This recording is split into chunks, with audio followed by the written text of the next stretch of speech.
sine omega t plus phi. Okay, what is phi? Phi is that phase difference. All right. So then power factor is given by cos phi. Okay, the angle between the voltage and current, that is known as phi, phase difference, and cos of that is known as power factor. Okay. Now, if this is the case, if someone asks you, so here you can see instant by instant your power is nothing but voltage into current in general, right? So if this power term in AC, it has 2-3 different segments. One we call it average power or active power. This is the useful part, useful power. Okay, this is given by VI cos phi. Okay, V is the RMS value of the voltage.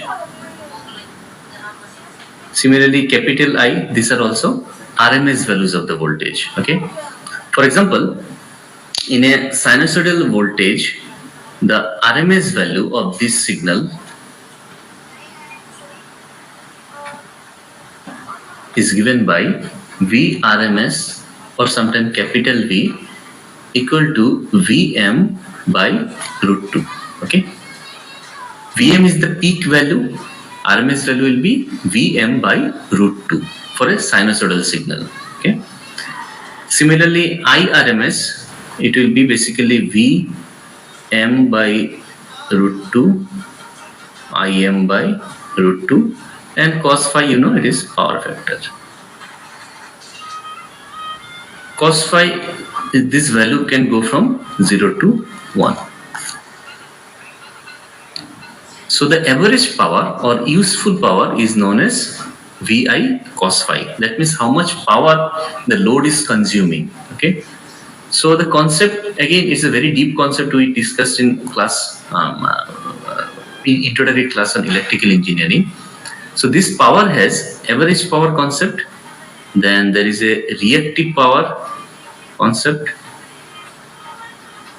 Reactive power denoted by capital Q, that is given by Vi sin phi. Okay, and then there is another power which is known as apparent power, which is basically just summation of Vi. Okay, so these are the three power. I'll just tell you basic significance, because again a detailed discussion on this, it will take a lot of time, but it is important for us to understand at this point of time which one is what. So quick summary: if this is my source, this is somewhere my load, there are, when someone say active power flows from source to load. It is denoted by P.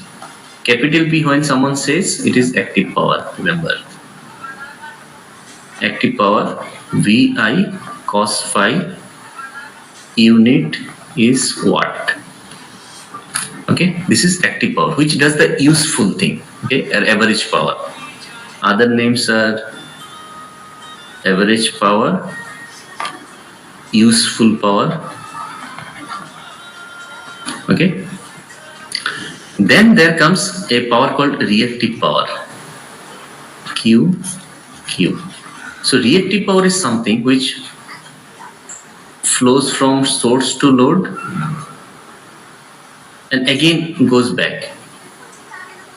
So it is something which flows from source to load, load to source, source to load. So it basically circulates this to this. So in this process, its average value will always be 0. It does not do any useful work, but it is required for operation of the several parts. For example, for motor, we need reactive power for its operation. Okay, because in motor there will be some inductive component. So let's not go into very basic level details. It will take hours after hours. So Q is reactive power. Its average value will be 0. Okay, and its unit is VAR, volt ampere reactive.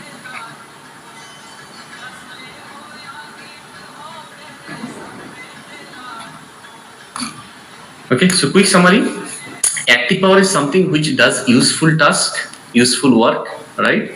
And it flows from source to load, unidirectional. Whereas reactive power is something which flows from source to load and again load to source. Same power, a point A to point B to point A. So it keeps on circulating. It does not do any useful work, but then it is required for some type of loads. And then apparent power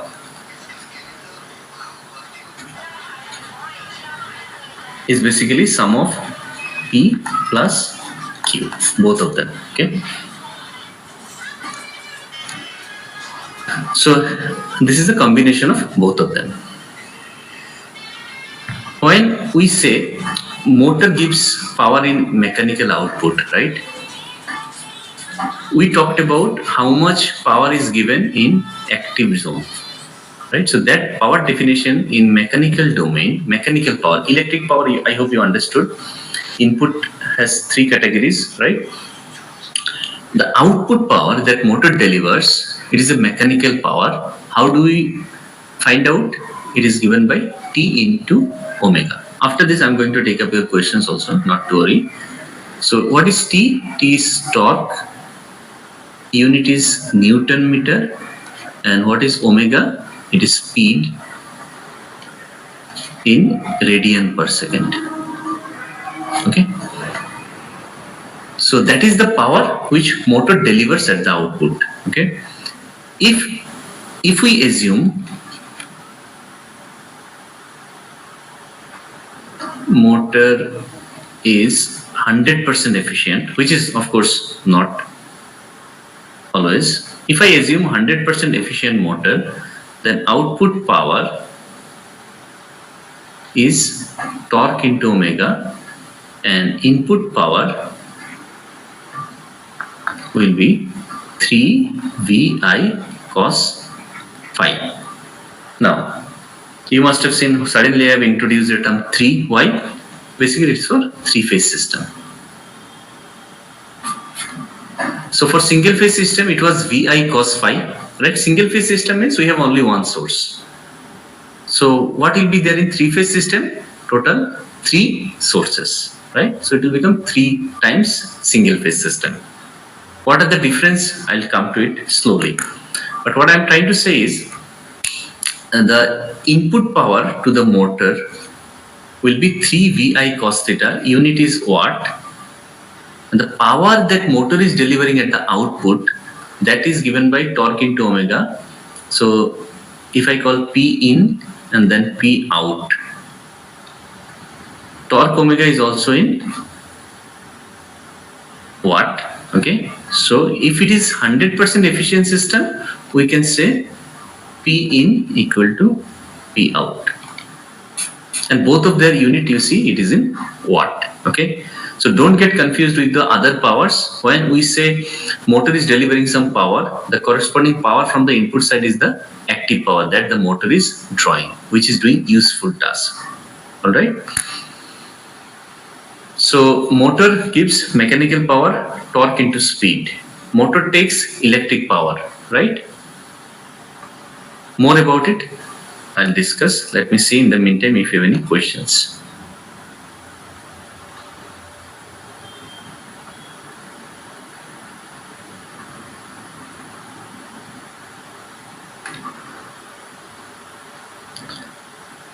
Someone is saying, plus please share once again. I think he was referring to the study material. So let me share the study materials once again. So the study material link, study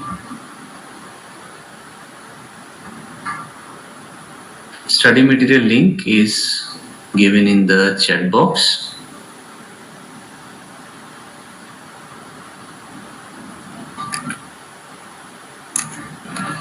Okay, so first part is given. So there is a question, by motor we can get more torque when we accelerate the accelerator, but in general is it possible to get more current by accelerating? I see all generator having constant speed. Okay, so first thing is that generator having constant speed, it need not be, right? So the generator can have variable speed, and in fact the generator we use, for example, for EV, right? Same motor is going to act as a generator for some specific mode of operation. There it will be operating at a variable speed. The generator which are used in power plant, these are generally operated at a almost constant speed. But that is for a very specific application. So generator need not be at constant speed. I think that will clarify. Another question, what is RMS value? Okay, so you can see a sinusoidal signal is changing every point of time its value, right? Every instant of time it is changing its value. So if you want to define a kind of a fixed value for it, which corresponds to its some relevance, right? What is that relevance? So think about it. Let's say you are using this AC current or voltage, right, in simple term, to heat something. Okay. Now, heat does not, for example, a heater. You must have used a heater in your cooking some earlier days, right? A electric heater. So the heat generated is not changing very fast, right? Heat development, or that is a very slow process. But then you see, every time we are changing the sinusoidal voltage, right? If I increase the voltage, more heating will be there. If I reduce the voltage, less heating will be there. Simple. So if I want to relate it, if I give this much voltage, I'll get this much heating, right? So for heating, I want to have a constant value something for ease of understanding, right? Otherwise, sinusoidal voltage is changing every point of time. So instead of defining it as changing voltage, if I could relate it to some fixed value, which is corresponds to or proportional to that heating effect, that is the concept of RMS value, root mean square. RMS means root mean square. So if for the sinusoidal voltage, if I take square root of its average value, mean, every point of time, that value is known as RMS value. That is typically 1 by root 2 times its peak value for the sinusoidal signal. I hope this point is clear. There is another question, reactive power in details. So again, I'm sorry, reactive power in detail it will take at least 1 hour for me. If time permits, I'll do it later. But you get a concept that it is a power which goes and comes. Okay, let me quickly give you an example. I think a lot of only problem is that, see, if I spend too much time on these subtopics, I won't be able to cover the details of motors, but that's okay. I'll take just a small example. Think about it. If this is Vm sin omega t, right? How do I draw it? This.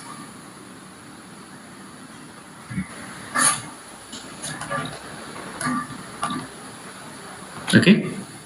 Now, if I just supply this power to an inductor, okay, what is this? Inductor. Pure inductor, right? No resistance, no capacitor. So this current in the inductor, it will be something like this. Very interestingly, it will start exactly at this midpoint, and it will be something like this. Okay, this angle difference will be 90 degree. So this is that inductor current. So there is a voltage, there is a current. Now, if I multiply instant by instant of these two signals, I am going to get the power. Okay. So you can see for some part, both voltage and current there, one positive, one negative. So I may get something like this. Then for one segment, both of them are positive. So I'm going to get a power like this. This is the power. Instantaneous power. So remember, there is a difference between this and this. This is lowercase. This is uppercase. Okay, there is no T. Here in the bracket there is a T. So this is instantaneous power. That means every point of time what is the power, and this is the average power. That means in one cycle, if I take average, what will be that power?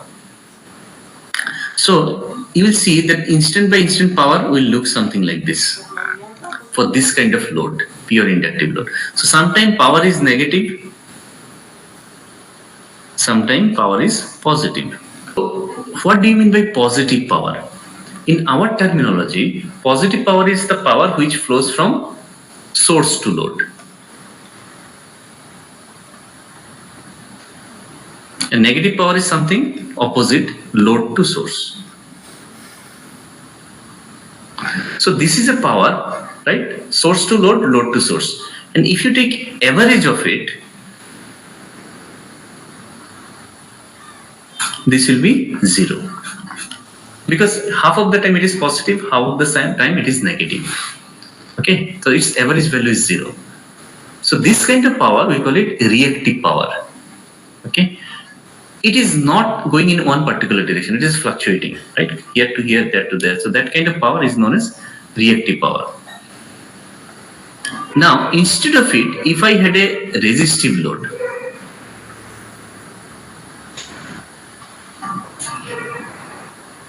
this is a resistive load, okay? Same voltage, and then current for the resistive load is IR. You will see that if this is my voltage waveform in resistive load, current waveform will be in same phase with the voltage waveform. This will be the current in for the resistive load. And if you see the power waveform, you see for half of the cycle both of them are positive, so it will be something like this, right? And then again in the negative half cycle both of them are negative, so it will become again, it will be something like this. Sorry for my poor drawing. It will be something like this. So you can see it is always positive, instant by instant, always positive. So that means power is only going from source to load, because resistance can only consume power, isn't it? It cannot store anything. It will consume. So this average value, this power is also fluctuating, you see, from 0 to some peak value. So this average value is known as the active power, which is given by VI cos phi. Whereas average value for inductive load or for capacitive load, it will be 0. Okay. Now if I combine resistive and inductive load together, so if I combine RL load together, which is the most common kind of load, so there you will see your power waveform may look something like this. So it will have some average value, but it will have some negative part also. Okay, so basically it will have both P plus Q, because it has both resistive and inductive load. So the load corresponding to resistive part, it will consume active power. It can only take, and some part will be the inductive part, which can take as well as it can deliver. It's like a storage. Sometime it will store, sometime it will deliver. Okay, so that is the concept of active and reactive power.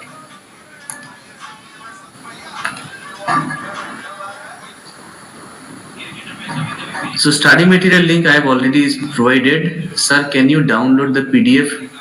I have uploaded all this, so definitely I can download, and I believe you can also download. So please check if there is anyone who can download or if there is an issue. These are all link is access is given to all of you. So you should be able to download without difficulty. And also these links are provided to IntelliPad team, so that later on they will provide in your LMS portal. So there also you will get easy access of this. In case anyone is finding difficulty in downloading the content, let me know. Okay. Thank you so much. These are all downloadable links. All right, so a lot of basics. I love to cover basics, but the problem is that the motor, again I said motor is a topic where we take one semester course, right? Those who are from electrical background, electrical machine you learn from one semester, right? So, but we are trying to learn very important topics here for the EV. cartridge. So that's why I need to be slightly fast so that we can cover the important topics, right? Otherwise, if I spend more for one motor entire your 6-month course, you won't be able to learn other topics, right? So please excuse me. We need to cover important parts, right? All right. So I think what I explained is what is input, what is output. So input part, I think you got some idea. Let us talk about the output part now. So input is going to be electrical, right? And mostly we need to understand voltage, those 4 parameters that we already discussed. Now, typically how a motor looks like is it will have a shaft like this, and this is going to rotate.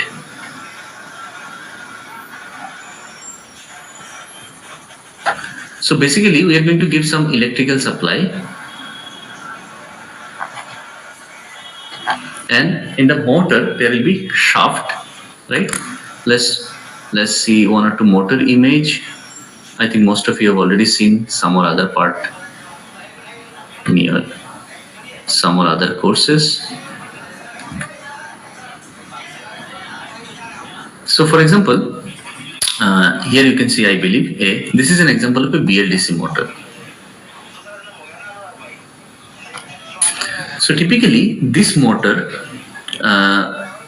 it will have a fixed structure that you can see, right? You will screw or bolt this arrangement to some fixed structure in the electric vehicle, right? And using these wires, you are going to give electrical input. Basically, this kind of motor will have 2 sets of wires. You can see there are 3 wires, right?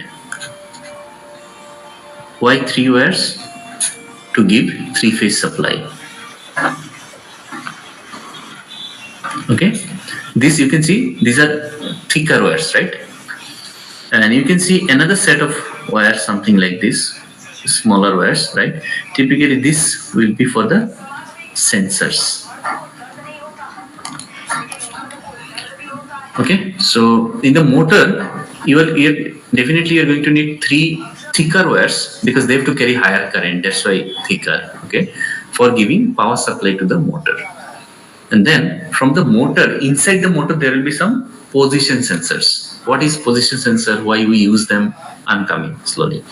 These are just used for signaling purpose. So they have to carry very low voltage, low current. That's the reason you see these are very small wires, thin wires. Okay.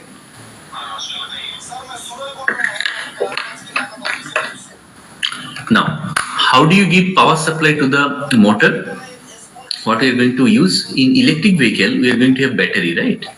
Mostly lithium-ion battery or lithium phosphate, sometimes lead acid, right? This will be DC. We are going to use a motor controller,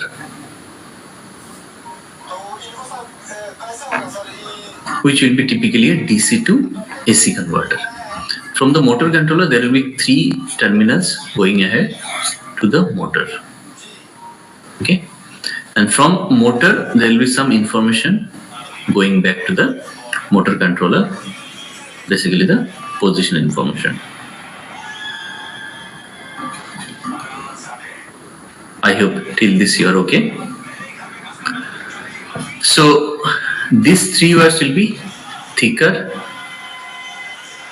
You can easily will be able to distinguish them, and this will be thinner.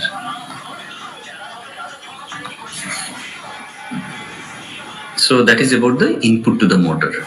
Now you can see the motor shaft, this part, right? There is a gear they have kept here, gear arrangement.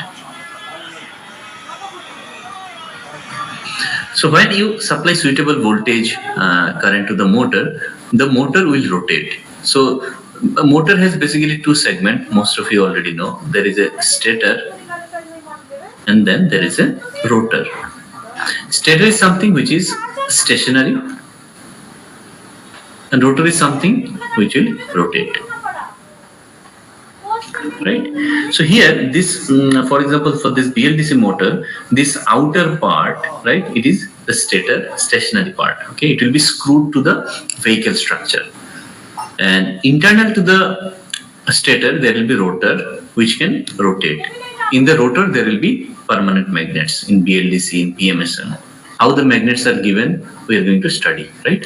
Just for a glimpse, let us see how these things are done. If I have some suitable image, unfortunately not here.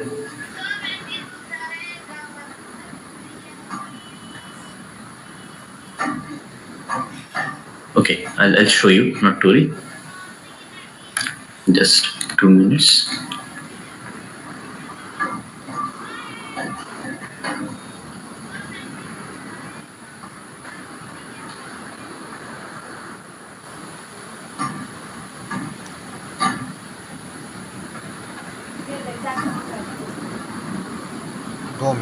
So quick summary, in the motor there will be two segments. One we are going to call it stator, another is rotor, sorry. So stator is going to be stationary, whereas rotor is going to be